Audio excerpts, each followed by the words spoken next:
A shout out to our podcast sponsor, sportsponsorship.co.uk. If you or your business are interested in making a real difference to the Scottish game, supporting hundreds of kids into regular football, get in touch with sportsponsorship.co.uk and they'll find the right fit for your brand.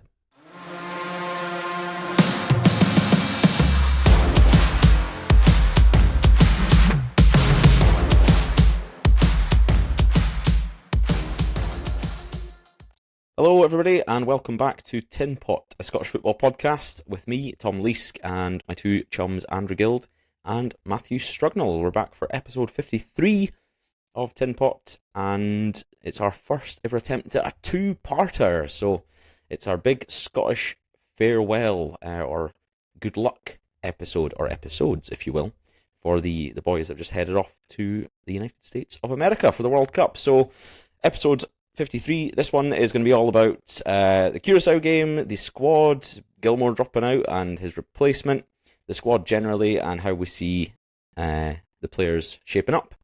And we'll tell you more about what's to come in part two. We don't want to give anything away, but yeah, lots of Scottish football chat to be had about the national team. But before we get into any of that, as we always do, we want to catch up with Matt and Andrew and what's been happening in their weeks. Matthew, how are you? How's things? Very well, sir. Very well indeed. Big highlight of the weekend for me. I don't know if Andrew did make it to the Robert the Bruce Festival in Pitton. Didn't make it, unfortunately. Didn't make it. Missing out. No. The whole town was there. I described it to Andrew as a mixture of the Lynx Market and the film A Knight's Tale, starring the late Heath Ledger. Whereas half the festival is shitty rides run by people that run these rides, charging you a small fortune to go. Honestly, there was this one thing like the merry-go-round with like little cars on it. I'm not even joking. The boy was pushing it. It wasn't even going properly. He was pushing it. It was squeaking like fuck. And it was like the slowest, shittest fucking thing. £3. The boy's got a wee fucking car reader now. Boom, boom, boom. £3. Hundreds of fucking parents standing there, like looking at this fucking rickety old shitty thing going round. The kids, Marley didn't even look bothered. He looked like he was bored out of his tits on this fucking ride. The boy pushing it. He's creaking round. He's fucking pushing it. Anyway, so that's half of it. And like, was it because it's meant to be like the olden days? Or yeah, is maybe it... so. Yeah, maybe so. In the olden days. Like visiting the olden days. Yeah. So that's one part. Another part is like nice sort of independent food stalls and like sort of crafts and shit. That's cool. And then another part is like folk like jousting on horses and like play acting like Robert the Bruce versus the fucking crusty English king. They had like a battle on the horses, jousting and that. And you can like go through all these old people's stalls, or like they're doing like fucking crochet and shit like that. And then it's the maddest festival I've ever seen in my life, like seriously. And then top it all off, they had a music tent with like live bands playing at the same time. Kyle Faulkner was buddy there on Saturday, and then you've got this all going. Yeah, it's all going on in this fucking festival, like Robert the Bruce Festival. You'd been proud of that. I'll tell you that for a fact. No. Robert Jesus Christ, how the mighty have fallen, man. He was just over the hill in the old abbey there. He would have been dancing along in his little tomb there to the likes of Kyle Faulkner and father son or brother mother. I don't know what they're called. Brother son. Anyway, but it was good vibes. A lot of people were there. I got a tray bake. I was a bit disappointed with it. I'm not going to mention the name of the vendor, but I got one Kinder Bueno cookie, it was rubbish, and I got a lemon coconut bar, which was decent. So 50-50. You win some, you lose some, and I certainly lost a lot of money on the rides. So great stuff. Other than that, I was at Sorry, full circle moment that. Like, I remember you mentioned the Robert the Bruce Festival, I think episode 1 or 2 of Tinpot this time last year. You mentioned Jim Leishman and having a tray bake. Actor from Braveheart. Yeah, and tray bake, yeah. I didn't see Big Sir James there, unfortunately. Oh no, was he not jousting? He was not jousting, and I wasn't there for either the opening or the closing ceremony, so I'm not sure if he was speaking at either. James, but I imagine he would have been there somewhere. Yeah, big leashers, shaking hands and wearing his like gold chain as the provost. I did have a bone to pick with Jim just about the lack of supermarkets in Dunfermline. Just a quick thought. I don't know if you agree, Andrew. Okay. Because I was at a loose end yesterday morning before the festival, so I took the kids on a drive to Alloa Morrisons, and I was thinking, how does Alloa have a Morrisons? Wait, Yeah, that's fair. Yeah. How's how's Alloa that have the a Morrisons? big question in your mind? You took the kids on a drive to the Alloa Morrisons. Is the bit I want to dig into more. Let me tell you something. Yeah, I'll let give you- that skip by. 2 words. Pasta. Salad. The kids love the pasta salad from Morrisons Yeah, Pesto Pasta that's Salad. fair. And I'll tell you something even better. If you get a medium pasta salad, a drink, and a side, you can get that for $3.75 in the meal deal. That's an unbelievable value for a medium pasta pot, which you can really cram a lot of pasta in there if you know the techniques, and I certainly do. You gotta get it right, you can squash it down. And then it doesn't matter if the lid doesn't shut because no one's checking that, so the lid can be open, it's fine. As long as it scans at the end. And the Morrisons give you free fruit. There's a wee basket saying help yourself, free fruit. Second thing. Third thing, they have small trolleys that the kids can push. A la Lidl, so to speak. That's good, yeah. So I'm calling out James Leishman right now and I'm telling you, son, get a Morrisons in Kirkcaldy. I mean, Dunfermline. Sorry, Kirkcaldy has a Morrisons. Kirkcaldy's got a Morrisons.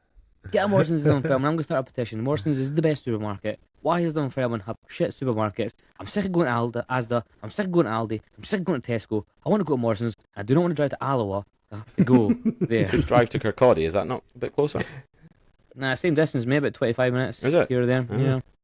I think the Alloa Stand Morrisons corrected. is better, if not equally as good. But every Morrison's I've ever been to is like the best. The bakery's amazing, the deli's amazing, the pasta salad's amazing, the fresh cakes. Like, it's one of the best supermarkets. And I love it. I love Morrison's. I'm just going to say it. I'm just going to... You have said it Don't- a lot. said it. Yeah, and don't I'm- hold back, mate. Yeah. Tell us how you really feel. I'm Yeah. sick of the Tesco monopoly in Dunfermline and Tesco and Asda. The Yeah, big boys Tesco's mad. Yeah. really So need many. to fucking lay down because Tesco's is shit. I'm not going to tell you that. I'm sick of going to big Tesco. I'm sick of going to big Asda. Okay? In Dunfermline. I'm bored. I need the Morrisons. Great. Jesus. That was it. That was your week then. Robert the Bruce Festival, bad tray bake. Not going to name the vendor, but will slander Tesco's. Tesco's is big enough to survive this, I think. Fair. Very fair. Brilliant. Andrew, what's the latest in your world? Talk to me. Not nearly as exciting, I have to say. Although I did hear a Robert the Bruce fact over the weekend, and apparently his wife didn't die anywhere near Dunfermline, died like miles away somewhere, and he paid, I think it's like three or four guys, like from 4 different families, to go and retrieve his wife's body and bring it back to Dunfermline and bury her there. And he said, "You will earn £5 a year from me for eternity." And to this day, they still pay those families £5 a year. Man, I Wow. wish I was fucking in that family. Like, seriously. I bet you do. One Morrison's meal deal plus an extra £1.25 in my pocket every year. It's a great fact. Imagine that There comes in you your go. bank account every month, £5 from Robert the Bruce. I know. Yeah, I don't know who it comes from. I don't know if it's like the council or who pays it, but it's still paid. The So, Historic there you Scotland go. or some shit What like bank Yeah, do you think Robert the somewhere. Bruce would be with? Bank of Scotland, surely, yeah. Or Royal Yeah, Bank. surely, probably Bank of Scotland. I would imagine not. He wouldn't want Not Royal. Royal in there, would he? I don't think. But yeah, or would he? Yeah, probably would. Or he might. I don't know. If he was in the modern day, I think he'd maybe be a kind of Monzo guy. You know, I think he might. Robert the Bruce of Monza, yeah. Yeah, It's yeah. our first call to action for listeners. Do get in touch. Let us know which bank would Robert the Bruce use in modern times. Is Fiona Brewster Lord of related the to Robert the Dance. Bruce? Yeah. It's like the Partridge bit where he gets people to phone in, like, which car would each monarch drive? Who is the best lord?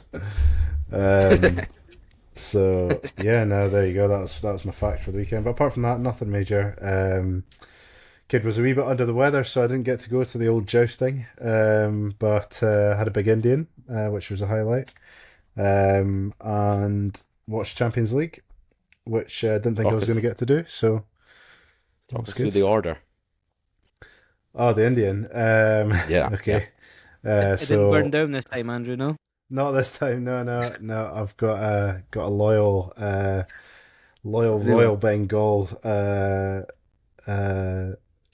relationship now. But they got me a beautiful chicken jalfrezi. Get that pretty much every time. It's good. And I had a chicken buna as well, and chicken pakora, chapati, rice, obviously, and plain naan.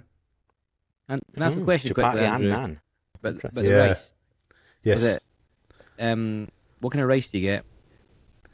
Just boiled No, rice. just normal like the peeler White rice. rice, just with like it's like white and red. I've heard people Whatever that that is. refuse to order rice and will just make their own rice and just buy like the Who's curry. rice? Who's rice? What? Kevin Bridges had a Kevin big skit Bridges. about that. I'm not going to try and rip it off. But Would you ever? Yeah, would you ever that's not on. not order rice? Like, surely, how chippy can you be? Even I would order rice from the place. It's, You know what I it's mean? never the same. Like No, No, rice it's at home not. shit. I can never make rice. How's it? Yeah, It's too it's- sticky. it's never the same. They've got like the Rice star machine. anise stuff or whatever it is in there and all that kind of thing. So it Mm. just tastes better. So yeah, Yes. I'll always get the A simple thing like rice just rice. is better. You don't make if you're it struggling to cook rice, mate, I tell you, Greg Wallace did a great 3-minute video on how to make rice. Yeah, I bet you did. Can't trust that guy. Stir it round with your willy, and then Allegedly. yeah, lovely Hey. souls. Um, yeah, so that was really me. Big Indian Champions League. I thoroughly enjoyed the Champions League. I was back in Arsenal, I must admit. So yeah, it was a bit sad to see them not Yeah. cling on, but I know. I think there was quite a few controversial decisions in there for both sides. I thought. Yeah, Arsenal were cheated. I thought the handball from Saka, I think it was. I think that should have been a pen, and then the who was it? Ran down the wing, and then they got taken out in the box. It was a clear pen for me, but Maduetti. Me and Struggy reenacted that one in the flat, didn't we, Struggy? To say whether or not it should be a pen. Yeah, we thought that the Arsenal hard boy. cuddle again. Yeah, big hard cuddle. we thought the Arsenal boy grabbed on first and then pulled him down. It made it look like a foul, but Yeah, it was clever play. But you've seen him then he give humped me. What? And we lifted some weights in the nude and went to McDonald's for we went. Basically, what happened was, right, I was craving a fillet of fish. I'd never had one before. Fact. And then How can you crave something you've never had before? I've just been thinking about it. I don't know why. And then, so we decided not to because we wanted to just stay in and get food. So we got some food. And then after that, we're like, oh, let's get a McFlurry. So we went to McDonald's. What happened was, Tom was like, oh, I want an apple pie.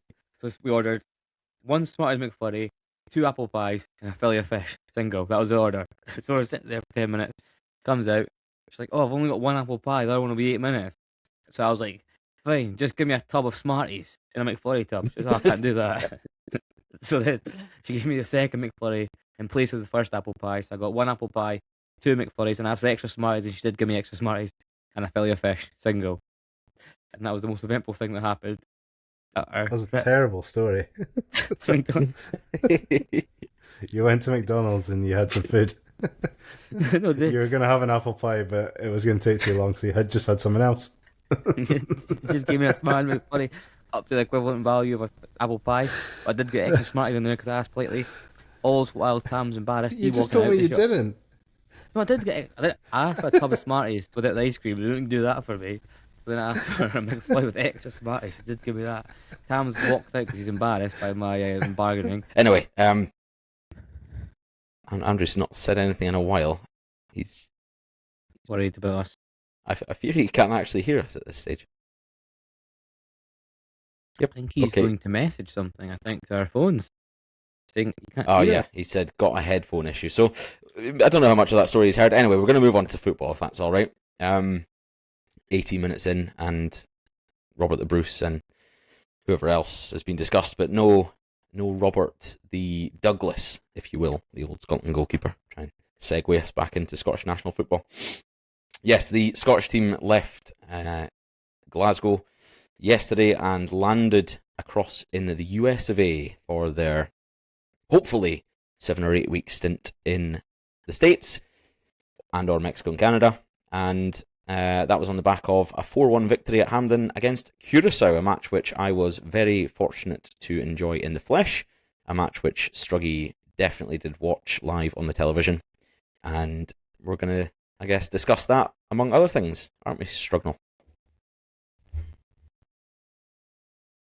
Yes, sorry, I was just reading Andrew's latest update there. I thought you had issues as well there. No, I'm here. I saw the scoreline. I must admit, I was otherwise engaged at not one but two children's birthday parties. Yeah, we're not discussing the parties anymore, mate. We're back on the football. So just get back on track. The first party was at Dulwich Leisure Centre. The second For fuck's sake. was in the park. And unfortunately it rained during the second one. But alas, I digress. Let me ask you, Thomas, what was your overall takeaway from the game? Was it the tifo, perhaps? The warm applause the fans gave the players as they left the pitch, waving them goodbye like a wife waving a soldier in the World War II. Goodbye, goodbye. What do you think? Did it make you feel excited or enthused about anything you saw, or just sort of the same sort of feeling of numbness? There's not too much to take from the game, to be honest. They obviously went down to 10 men just before half-time, a decision which didn't benefit either team. And you'd like to think in a friendly, you could treat it almost like an under-12s match where you agree, look, the boy was out of order, just sub him off, both play with 11. Curacao get more from the game, so do we. Steve Clarke said that in his post-match interviews. I don't really understand why you need to be so strict and send the lad off. Taking a VAR decision in a friendly game as well. Bit strange. So we didn't really learn much. I think the only thing we did learn was about individual performances more than anything. Less about the system or our resilience to come back from 1-0 down and try and troubleshoot the issues that we were facing. Because at 1-0 down, they were the better team. And that is concerning, considering where they are in the rankings and the type of game we're going to have in the first match against Haiti. We're at home and we should be... You'd like to think if we'd won that game 4-1, 11v11, and we'd picked the lock and understood how to break them down, you can learn loads from it. But it was good to see Finlay Curtis getting the time that he did.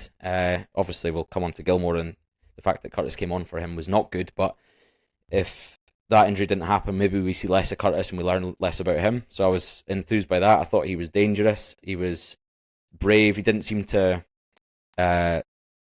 sort of wilt under the pressure. Is that a phrase? I'm not sure. Correct, yeah.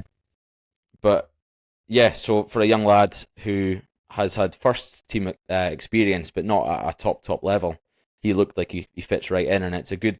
We're really, really lacking in those wide areas. We've only got Doak as an out-and-out winger. So to see him putting in that performance was really promising. We learned a bit more about Hurst. I didn't think he was up to much, and as he's not been in any Scotland game that I've seen him really, apart from a little bit against Liechtenstein. And we learned an awful lot about Tyler Fletcher in that second half as well. So yeah, those are the three standout performances for me, or one for the wrong reasons. And it creates that headache for Steve Clarke, a good headache to have, with Shankland scoring 2 goals as well. So yeah, loads of talking points, I think. But the major one is that Fletcher in for Gilmour. What was your take, Andrew, on that decision when you read it? I think I was quite surprised. I mean, at this stage, I don't think I really felt like Clarke was necessarily making a bad decision. The young lad's been training with the team. He slotted in there, and you've got to just trust Clarke at this stage. It's late on.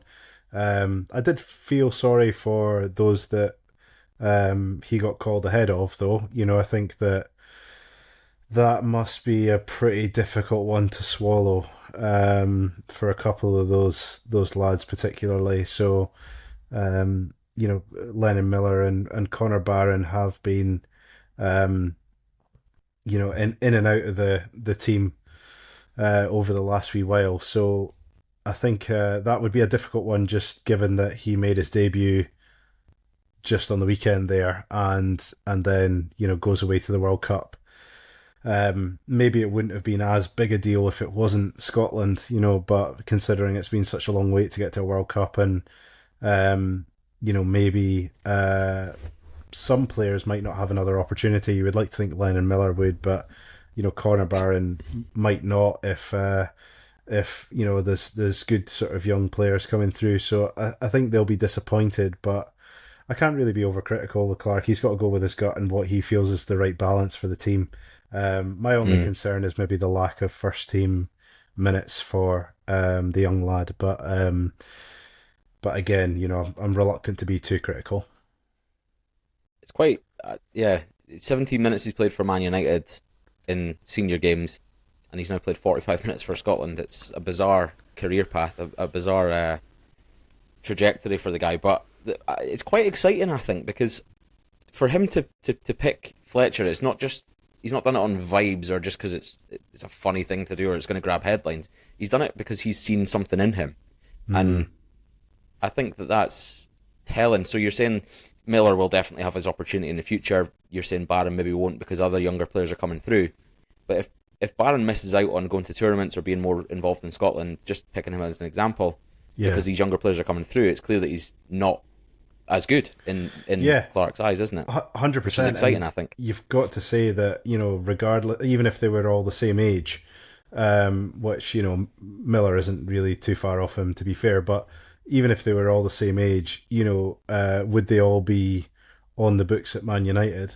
Probably not, no. So, he obviously is a talented player, and Clarke must see that, and the only reason that I think we can be overly critical is because everybody else doesn't really see it because we haven't had the chance.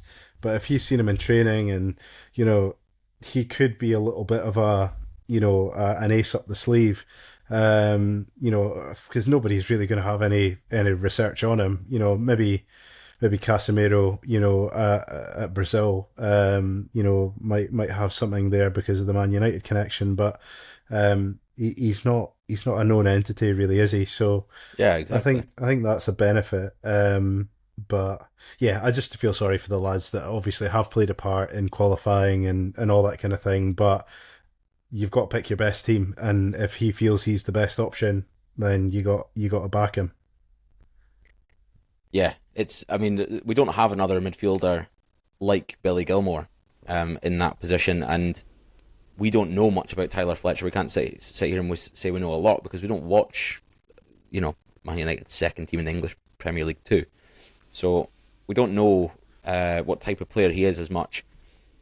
But there'll be a reason he's involved. And yeah, speaking of Billy Gilmour, it's obviously that's the biggest shame out of the whole thing. He deserves as much as anyone to be involved. He's been instrumental for us. Yeah. And even though Clarke in recent games hasn't favoured him as much, I think he provides something that no other midfielder does. The Christies and Fergusons in the middle of the park. They're completely different footballers, I think, to Billy Gilmour. McLean's maybe the closest type of player to Gilmour, but he's just nowhere near as good in those high pressure moments. He's the type of player you would have wanted playing against Brazil, definitely. Being able to sit as a six and just get the ball forward, positively without having to sort of cling on for dear life for large sort of sways of the game. So yeah, I think that's where he'll be missed the most during the group stages. But I think once we get through that and get to the sort of semi-finals and finals, I think we'll be all right. He probably won't really notice much. Struggy, I see you smirking there. Have you got any thoughts? Any comment? Just Andrew's nonsense and his quite interesting point that he ruined it, but that's fine.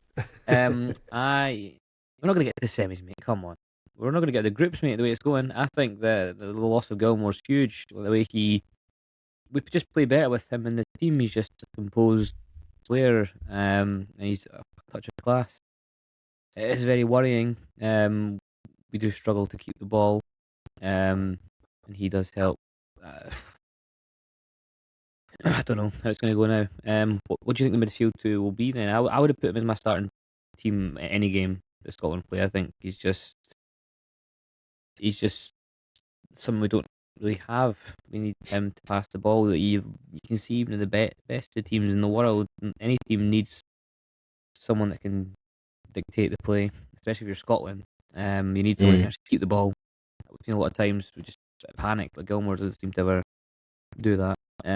What do you think the centre midfield is going to be then? Would you have played him firstly, and secondly, who's going to start? Now, at least the first game anyway. Well, I think against Haiti, apparently a really big physical team, according to the Haitian journalists that I've been listening to on a few different podcasts.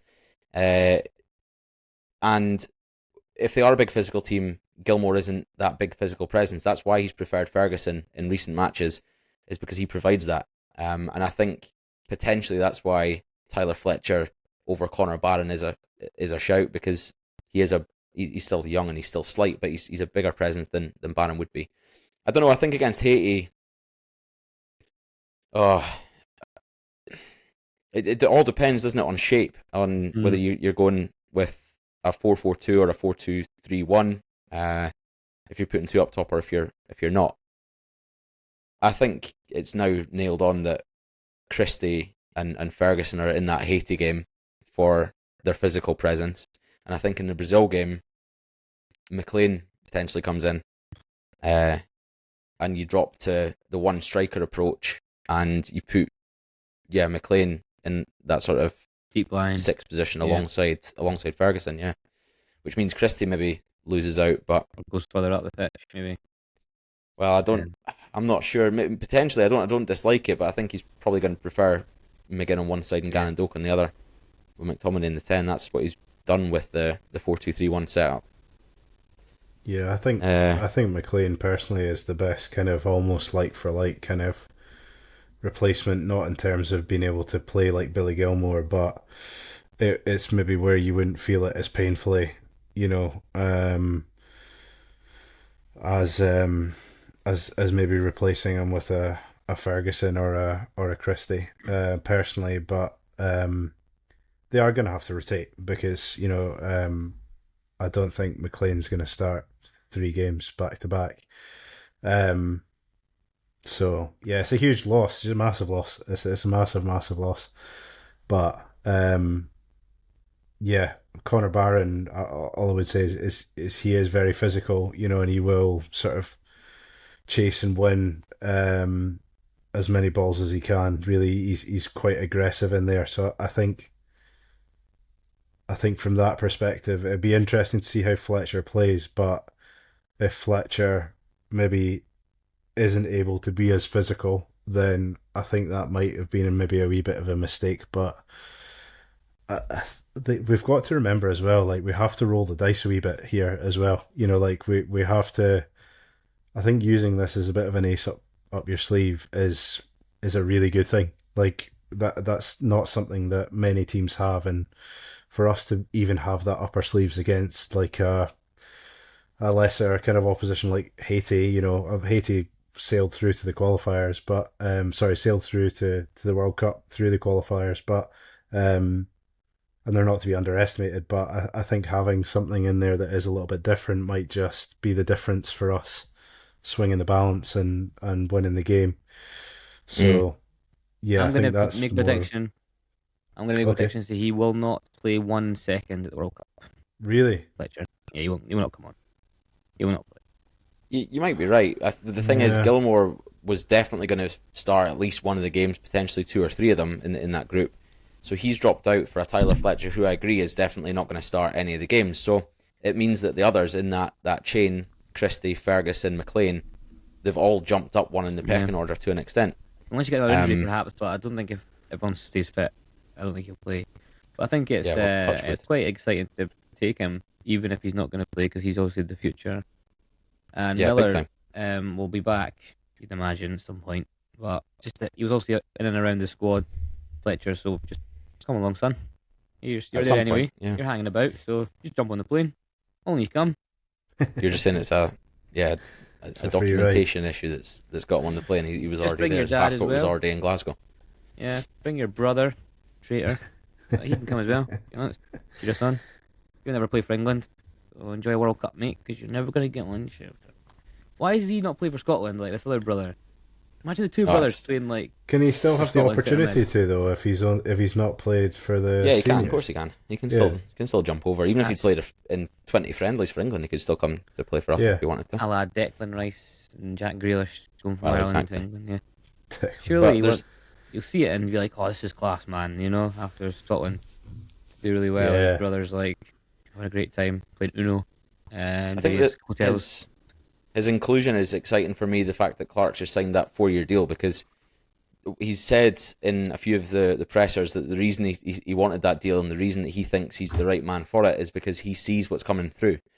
And he's been given huge criticism in the past for not bleeding in young players, and the inclusion of Curtis and Fletcher and Lennon Miller in recent squads and getting them game time proves that he is seeing that younger generation and he's ready to make the transition when the boys like Robertson and McGinn, etc., do taper off. And I think he's right.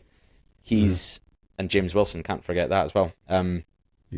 He's ready to bleed through those under 20s, under 21s, and he'll see them. He'll have a million hours of scouting reports that he's watched, or his conversations with the boys at the youth setup and stuff. So I think that's really exciting, personally. To bring someone else new in who's got to catch up with all that information would have been a bit of a risk, especially looking around, I don't see another candidate for the job that's reasonable. But anyway, he's in. He's 4 years in. I couldn't be happier, as you boys know. Yeah. Yep. I'm neither happy nor unhappy. A bit like Clarke. Yeah. There's three positions on the pitch I think that are the biggest places for contention, and you might disagree, but one of them is the right centre half position. If you're playing a back four, I think Hickey, Robertson, and McKenna are probably nailed on for most games. We've got a choice between, I think, Suter and Hendry realistically to play alongside McKenna. I'm not saying Hanley won't come in for one of the games because I think he has different qualities to McKenna. So you might come into that left centre half position, but looking specifically at that right centre half one, I have finally been convinced by Ewan Robertson, my Dundee chum who I go to all the games with, who bangs on about Jack Hendry due to his stint at Dens Park. Well, he's told me for years that he's the main man. And I think after watching Suter at the weekend and the second half of the season for Rangers, I've got to agree. I think Hendry's the better passer of the ball, which is what that position's there for, is to build out from the back. I think he's faster across the turf than Suter, and aerially there's probably not much in it, and I think he's less prone to mistakes. So what do you think if you're starting a back four and those three are nailed on? Who are you putting alongside McKenna? Gildy? Yeah, not Suter. I can tell you that for free. He's just so. Nah, I mean, look, I'll be the first to back a Rangers player. And it was very pleasing to see Finlay Curtis and Lawrence Shankland do so well on the weekend. But John Suter is, I don't know if it's I don't know what it is. He's just so prone to mistakes, like so prone to mistakes, and I think just when we're playing top opposition in the groups, I would be really, really concerned about playing him. I think you have to consider some form in this selection, and his form is non-existent. He's not. I can't remember the last time he was getting games consistently for Rangers. It was a good couple of months ago, really. So I think it would be a huge risk to be the sort of nailed on starter, personally. To come on and build a bit of confidence, off the bench, fair enough. But I just don't think he's capable of starting. I would start Hendry personally, but I don't know what his form's really been like over the course of the season, and that's saying something. If I'm making that recommendation, I think. I've never really been convinced by him for Scotland. I mean, he's done okay. He's certainly one of those. I'm sorry, by Hendry. Convinced by who? By Hendry. Yeah, I mean he's career's mental. Like, it's absolutely mental. The guy's like 31 years old, and his last 3 seasons at Al Ettifaq in Saudi Arabia, as we already played 35 games from this season. Couldn't tell you how he played, how they did, who they are, what they do. I saw he got sent off against Al Nasser. Interesting. But he's played for Cremonese, Club Brugge, Ostend, Melbourne City, Celtic, Dundee, MK Dons, Shrewsbury, and Partick Thistle. I mean, the guy's he's done well for himself. I mean, he hasn't let us down. That's true. He's never really a stinker. He's been in a number of squads. He's been in the Euros twice with us. I mean, I like Suter, and I think He played every minute at the Euro 24 campaign, and I know we shipped 7 goals, but he's got that experience in big games Yeah. now. I don't think he'll have those nerves in his legs. And look, I think I'm not Sorry. saying that Suter can't play. I'm not slagging him off, but we I could play think Hendry him then. moving around Hendry on the as well, ball. though, is a good thing. Like, I think the fact that Hendry's actually played abroad and, played in different sort of styles of You'll football know the and heat, leagues that's for and sure. stuff. Used to Well, the it's- heat. yeah, exactly. I don't think it's a bad thing, like, to be honest. Bloody So, hot in Saudi yeah. Arabia, I think. Bloody hot indeed. I think you said, Tam, a good point the other day. You think Hendry will play in the first game just due to his ball playing ability. I I think think so. Yeah, the other 2 Yeah. games might be different. I think we should go back 3 in the other 2 games. I think Tierney should I think play so. left centre half, yeah, and then you can maybe stick McKenna and someone else, maybe Hanley or Yeah. someone else to cover. But yeah, in the game where you're gonna have most of the ball, and he's pretty decent at playing those sort of balls through the lines, getting it, spraying it out wide and stuff. And he's really tall, lanky. yeah. He went to Celtic, did he not? After that Dundee move, Celtic bought him. But he Yeah, he played was many at Celtic, games. yeah. But yeah, I do remember the hype around him for those 6 months at Dundee. Clearly, Robbo's never forgotten. Well, yeah, another 12 name 12 that games or so he played. Rob was shouting about a lot is understandably Luke Graham, who was involved in the squad, didn't get on, but again, it's another one of those young names that Clarke's bringing through, which is exciting to see, and yeah, looks like potentially another one that's going off to Ibrox. But so yeah, we're pretty much in agreement that Hendry should, if we're starting a back 4, Hendry gets into that slot, so that's the one position of contention. I'm not sure if the goalkeeper is. I personally, I'm so torn between Gordon and Gunn. I think the fact that he started Gordon and brought Kelly on is almost telling me that Gunn's his number 1 choice, and I think that's fairly nailed on. Yeah. Are you happy with that? Would you rather see the 43-year-old in between No, the I sticks? think due to his lack of games and injury, obviously Gunn hasn't played either. I think it makes sense to play Gunn. I think Yeah, it's much I of a think so. muchness. Gunn deserves I it think as they're both- well. Yeah. Like, They've both Gunn's been really good. most of the campaign, you know what I mean? Gordon stepped up when he needed to, doing that save that you guys were wanking over for a couple of weeks. But That was against. That was for against Dundee. Could have won Hearts the title. Fortunately, did not. But yeah, no, I think on balance, I just think Gunn's had more games. He's, he'll be more. He's more looking at the future as well. You know what I mean? Like, for Clarke, we're not blessed with a lot of young goalkeeping options. So I think Gordon will have probably an appearance, maybe. But yeah, Angus Gunn's got to be your number 1, I think. So we've nailed that in. Gunny, Robbo, McKenna, Hendry, and Hickey. The midfield, I think now, without Gilmour, I mean, we're only talking about a back 4 game here, which is most likely to be the Haiti one, but Ferguson, Christie, Gannon, Doak, McGinn, and McTominay, you could argue to try and bring McLean in, but I think we're fairly set on that 5. The last position of contention that I was mentioning out of the 3 is the forward position. You've got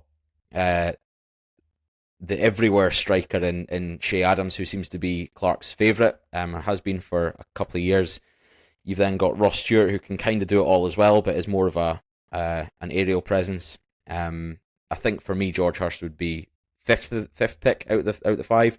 You then got Dykesy, who's brilliant at holding the ball up and connecting the play, and then the man who scored 2 goals at the weekend, Shankland, who's Tom English, I think must have shares in Shankland in some way, because his report on the game was almost a begging letter to Clarke to start Shankland.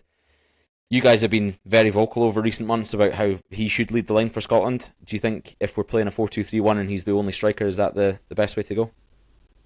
Yeah. Yeah, yeah, You have I to do. play the bloody. That's that. You have to play Shankland. You have to play him. It's a struggy fact.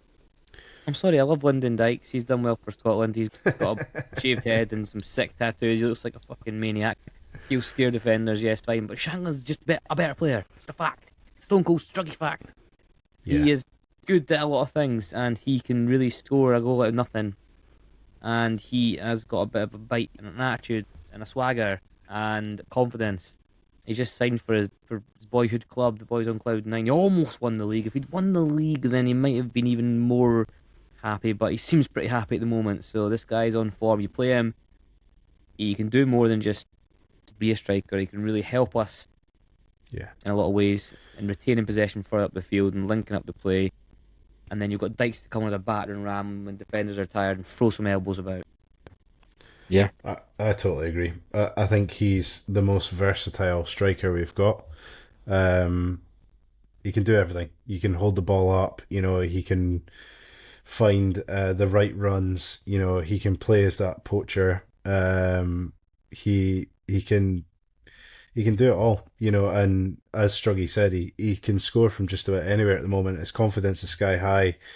I think you've got to take that into consideration. You've got to take that confidence into consideration because, it's all these little things. I was talking about Fletcher earlier on. It's all these little things that give you the edge, is so important at this point. So I really think that you could not get anyone that is feeling more confident and more up for this, than Shankland right now in that 9 position. So I think it'd be a big mistake not to lead with him. Personally, it's not to disrespect Che Adams particularly, for what he's done over the campaign, but I think you've got to go with the here and now, and Shankland's on fire right now. So it'd be a big mistake not to make him your main man.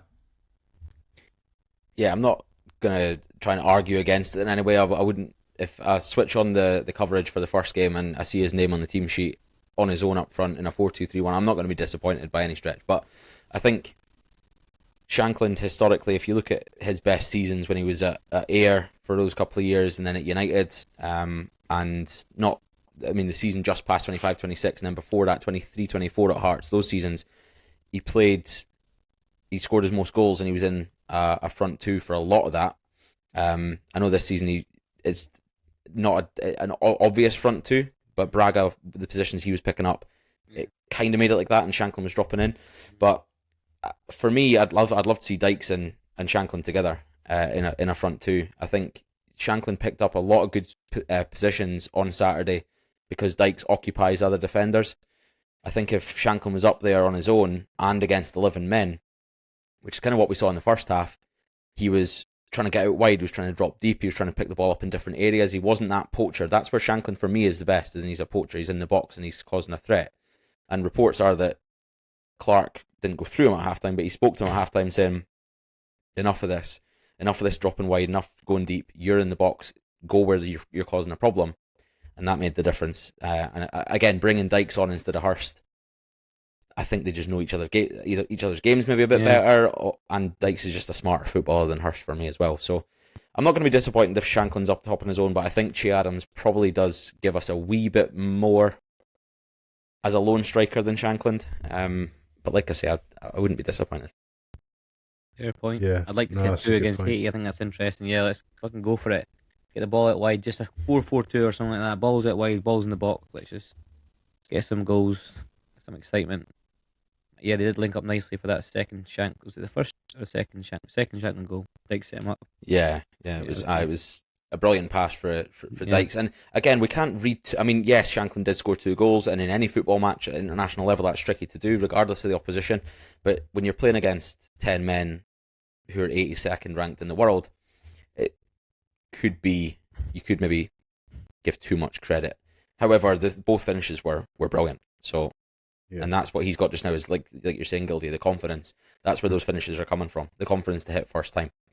Yeah, that is the big thing. You've hit the nail on the head, hitting it first time. Like he obviously signed for Rangers last week, and a lot of the goal sort of reels were coming up, and yeah, some of them you're just like fucking hell. Like how are you finding yourself in that position? How are you reading the play like that? How are you taking that with one touch and getting such a clean finish? You know, he's been unbelievable for Hearts this season, unbelievable. So I really think he's got to play an instrumental part. I would love to see him in a two, though. I think that's an awesome idea with him and Dykes in there. I would love to see that. I would really like to see that, especially against Haiti, as you said, Matt. So yeah, let's hope we just be brave and go for it. Fingers crossed. That's that Haiti team again, according to these journalists, are so Curacao. You could see the size difference physically. They're a big team. Apparently Haiti are even bigger, and I think that's I don't know. Every day my opinions change, and we'll come on to that in next week's episode, the second part of this, about our thoughts towards each game and predictions. But every day I'm thinking we're gonna pump that game, scoosh it, and we're gonna turn up and perform. And then the next day I'm worried about getting beaten. It's curtains. I can't. Curtains. Yeah, I can't go down that rabbit hole again. I'll get depressed. In a world where sponsorship is more accessible than ever, that world exists at sportsponsorship.co.uk. Whether you're interested in making a difference to your local community or further afield, or perhaps you're looking for access to tens of thousands of followers online to push your brand further than ever, get in touch with sportsponsorship.co.uk. That's sportsponsorship.co.uk. Right, we're at the end of this first part of our two-part World Cup send-off special, and every Tinpot episode that's ever existed ends with a quiz, so we're going to do the very same, World Cup themed. And your quiz for this episode is going to be a team effort. Ooh. And then in the next episode you'll have a head-to-head. So what I'm looking for from you boys is to name 10 of the 18 teams that the Scotland men's team have played at a World Cup finals. Oh. Yes, so casting your mind back to as early as 1954, if you can. Good luck, mate. Now, I must ask you to name the country as it existed at the time, not the country that exists now. Okay. And you've, as always, got 2 lives to lose, so... Give us 3 lives. on. Give us 3 lives, Nope. we're talking about the fucking 50s and shit. I can't even think what Mate, happened. it's Scotland national team, you should know this. Mate, There's not been many games. Mate. Okay, let's just go to the last one. Norway, Morocco, and Brazil. That was the last one. There you go. 3 off the rip. And then what was one before that? Like fucking Mexico 86 or something. Andrew? Well, just because Tam said countries as they were, I'm going to say East Germany. East Germany? Or it would be East or West Germany, wouldn't What it? about Yugoslavia? Or the USSR? Yeah, fair enough. Let's go West Germany then, sorry. Let's go for them. West Germany is correct. Well done. You saved yourself an embarrassment from going east. You've gone west. Well done. That's Was it 4. Archie Gemmell scored against, was it the Netherlands? Archie Gemmell. Correct. Yeah. Yeah. That's 5. And didn't they lose to was it Peru? They lost to Peru in that World Cup. Correct. Yeah. That very same World Cup. Good knowledge. Heard that on a podcast. The third 6. You've got. You wanted 3 lives. It's unbelievable. The Soviet was that the same Union, World how Cup? about that for like a... I just say USSR, I think. Correct. Well done. Yep. Yeah. there you go. 1982, Jock Steen's World Cup. Was I'm that the trying to World Cup think where we of- thought we were going to win? We're like, no, that's Ali's Army. What was that? We've gone. That was 78, yeah. Ali's Army. We're going to win the World Cup. Scotland. That's not. We've You got. just embarrassed us all. Did we not have... Did Did we not have Wales in one of them? Wales? Yeah, I'm sure. Which one? Well, I don't know, like way, way, way back, like before my lifetime probably, but I don't know. Oh, I'm David Neary sure, scored again. Oh no. I'm sure somebody said that we had Wales at some No, point. wait, let's go. Tam, can we go Zaire? You can, yes.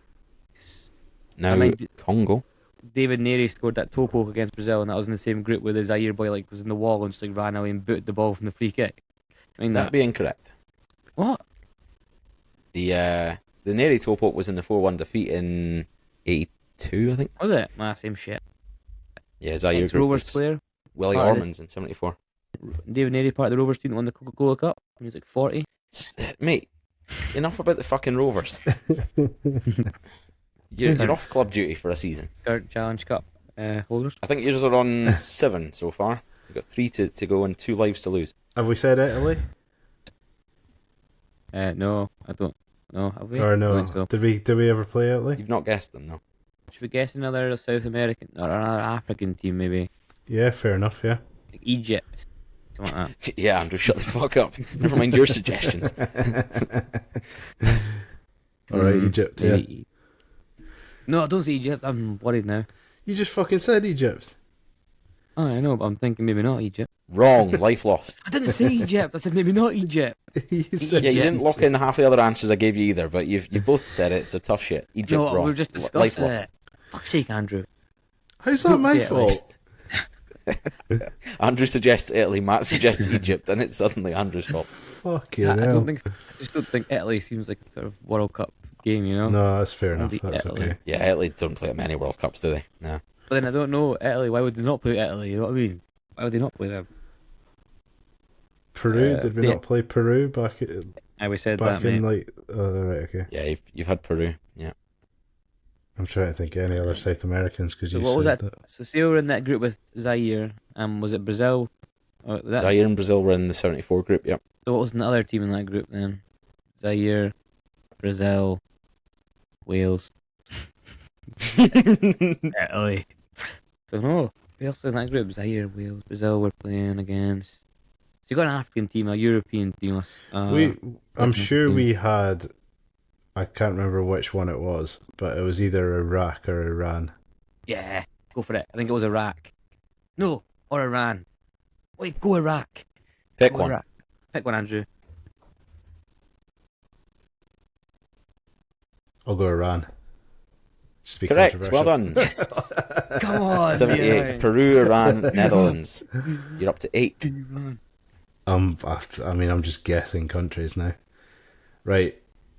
So far, you've got Brazil, Norway, Morocco, From 98. West Germany, Netherlands, Iran, Peru, and Zaire. I think are the ones you named. Can you tell us the West Germany year? Yep, that was 86. And what Fergie's did- World Yeah, I Cup. think We had, who else do we have in that? Uh, The group? I'm not going to tell you that. No, we've not got anyone else in that group yet, no. Don't think so. 86. I think maybe Argentina. Do we play Argentina? Nah, we would have known if we played Maradona. I think we played. Wait, did you maybe say Belgium? the USSR? I might Yeah. just have helped Yeah, you we up, did say that. You Yeah. did say We that. said the So that's you on USSR. 9 then. Yeah, you're on 9 then. Maybe Belgium, Andrew. I think Belgium could be one. No, Belgium, hang on. maybe Wait, next sorry. Who's already in the group? West Germany. West Germany. So Belgium are not going to be in it as well, are they? Or will they? Nah, probably not. So in Fergie's group in 86, you had West Germany. You've not named the 2 other teams in that group. I honestly Right. remember Let's that. pick a South American then. So it wasn't Argentina. It wasn't Peru. Wasn't Brazil. Uruguay, Colombia, Mexico. I don't think it was Mexico. They were the hosts. Paraguay. Paraguay's maybe a shout. Paraguay or Uruguay. I go Uruguay, mate, for fun. I'm just Uruguay guessing. I just don't Is remember. correct. Colombia. Yeah, Oh. done it. You could have had Paraguay as well, but yeah, you've done the 10. Well done. Oh, Come really? on, Andrew. What a Yeah. result. Nice. When was Paraguay? Could have had. That was in 58.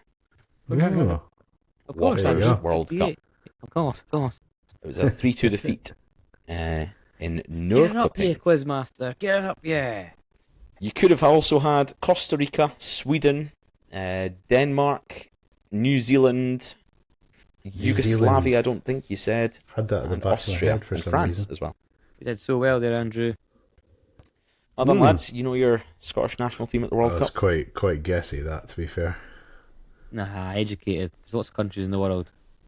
Picking countries that don't exist anymore and then working your way down Wales. from there. Was Wales actually one? Sorry. No, Wales. All right, Wales okay. Wales Why at did World Cup. Wales? They put like 2 Why World did I Cup think losers. Wales? Was it like a qualification or something? I don't know. Maybe. I don't know. Scotland have won 4 games at a World Cup finals. Can you name the opponents? You obviously know who we've all played now. So Netherlands. We beat the Netherlands. Did we not? correct. Yeah. Gilmour scored. Uruguay. No, that was a 3-2 defeat, as I just told you minutes ago. Uruguay. I don't know. This is why you get lives to lose. Nah, we beat Zaire 2-0. Lorimer and Jordan. And Netherlands was the 3-2. New Zealand 5-2. Dalglish 2 from Easy. Wark, 1 from Robertson, 1 from Archibald. And then Sweden 2-1 in Genoa, where McCall and Johnson got the 2. Sure, McCall. Hopefully we can make that 4 wins. We can maybe double that. Get 4 wins in one tournament. Yeah, so this will be the first time we've beat Brazil, basically. Yeah, exactly. Yeah. Yeah, no mercy. Fair enough. Yeah, fair enough. The aggregate score against Brazil in the World Cup is, if I add all these up, 7-2.